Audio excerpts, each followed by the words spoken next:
I love you, and if you'll have me, I want you to be my wife. What the hell are you doing? Hey, I'm sorry, Byron. I love her. In the West, we grew up with a host of luxuries, from eating large meals at Thanksgiving to exchanging expensive gifts on Christmas. Aside from many of the physical and culinary luxuries that we've come to enjoy, and that seem natural to us, it's hard to find a luxury in the West more prevalent than the idea of romantic love, an idea that is ubiquitous in our music. In some of the most popular music videos of the latter half of the 20th century, to our movies, from cartoon to real-life stories, to even the most famous Black love story in perhaps the whole of American Black culture. Will you have me, Dwayne, as your lawfully wedded husband from this day forth to having a whole and richer for poorer? Baby, please, please. I do. You all know that I rock with MrZBlackneffect, so what I would like for you to do is I would like for you to support him because he had a fantastic stream. It's about 3.5 hours, but it's worth every single minute of listening to. And support the young man because he had a brilliant group of men talking about a lot of different things in the stream. But this 3 or 4 minute passage is guys talking very realistically about the fact that we have reached the end of the romantic era. Individualism, something that's like an elite thing, or like or it isn't a luxury. We were saying luxury. We said the word luxury. Yeah, luxury. And I do think it is. But I think that a lot of things in our society that used to be commonplace are not luxuries, such as safe communities, such as good schools, such as marriage. Now the question is, how did these things become luxuries? Is it because the price has increased, or there's been policies to literally degrade these things? Like Mexicans, or immigrants, migrants who come.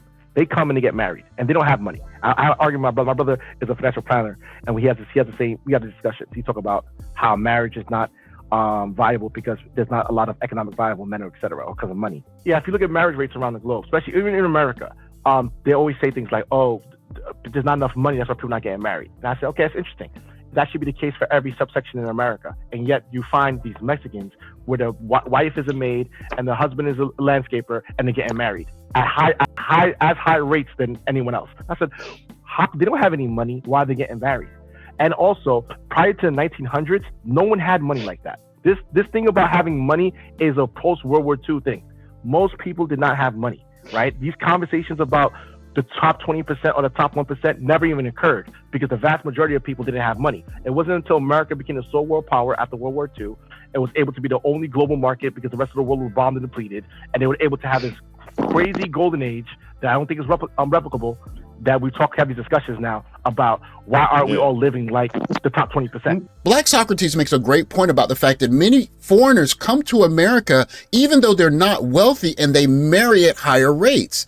And it runs counter to the narrative where we hear you have to be 6 feet tall, 6 figures, et cetera, to be a viable mate. And it speaks to a heightened standard that is a bit abnormal compared to the rest of the world because the standard of living in America was so high post-World War II. And the conversation only gets better. Here's the thing though, but then we changed what it means to be a wife and a husband, namely a husband. So what it meant to be a husband wasn't just your presence and the fact that you could chop wood and work at a factory for longer than she could. What it became was, are you a walking wallet? The money clearly whittled away at the cultural zeitgeist and cultural traditions of marriage and family. It wasn't that family was first. We started because it used to your point, pre-1900s. There were higher marriage rates during slavery. Like literally, there were literally higher marriage rates because the definition of marriage was different. Marriage was never about money, about how much it wasn't animated by money like it would become. Now it's animated by. I got you, Compassionate. I want you to grapple with this while you're speaking. So Compassionate has heard me, and everybody else has heard me say this. The left won the cultural war, and the right won the economic war. So what ends up happening is you have this unholy alliance, going right back to what you said, of what it means to be a husband and a man in general.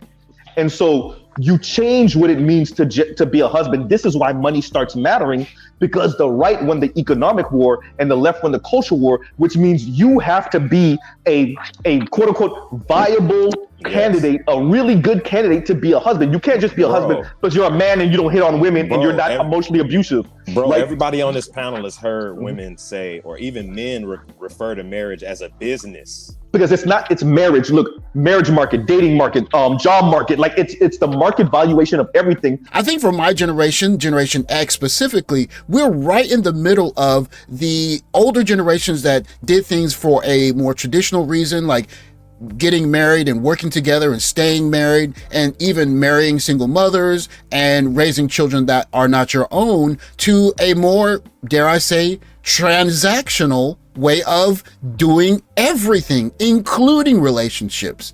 And this conversation is speaking directly to younger generations noticing that it's all a transaction. Yes, but I keep going back to the same aspect of deculturalization, meaning that if you go to a Hasidic Jew in Brighton Beach or Sheepshead and ask them these questions, they'll look at you crazy, because they say, yes, I live in America, I live in Brooklyn, I live in New York City, but I don't care about things outside my community. I don't care about things outside of my family. If I go to the store, I buy things to the store for my family. My family is centered. No, what I'm saying is that they people substitute market for the lack of culture. Like when you have no culture, you have no family anymore, you have no community, you have no sense of individual identity, you substitute that with things. And Nixon says what? Sell them on capitalism. So, it was weaponized against. I'm agreeing with you, but I'm saying this is a byproduct of a very specific and targeted attack on Black people and their family structure, because that's where all of the organizing came from in the 1950s and 60s and early 70s. Go ahead. I'm sorry. So basically what I'm saying is that you can have capitalism provided you have culture. But when you have no culture and you just have capitalism, that makes a horrible situation. An unfortunate truth of what modern day Black culture reveals itself as is simply consumption. It can be seen from the craze of eating certain restaurants' chicken sandwiches, to a brisk market for fashion for young children, even when it's known that young children want to do things like play in the dirt or play rough and tumble games. Strong demand still exists for high-end child luxury goods, a noticeable replacement for what used to be Easter suits, church attendance, street performing via hip-hop or doo-wop groups, or overall solid family activity. I mean, at the end of the day, when it comes down to the bare bones and what you were just saying, it's a bunch of non-select women complaining because all they qualify as for is non-select men.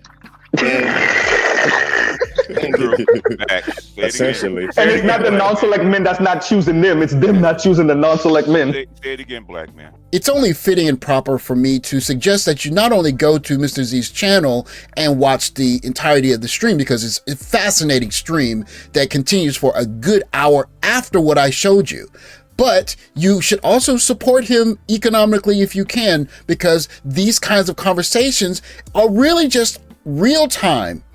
Men are adapting to not only what we have been told in terms of movies and the socialization around us, but the adaptation of a more transactional nature to relationships that exist in other cultures, but it doesn't exist in the manner that it does in other cultures. We are adapting to a way that has changed very much since the 1960s, from free love to devices and chemicals that help you do away with the complications that come with being with whom you like to in loving relations, to just the internet opening up relationships and being able to date certain people.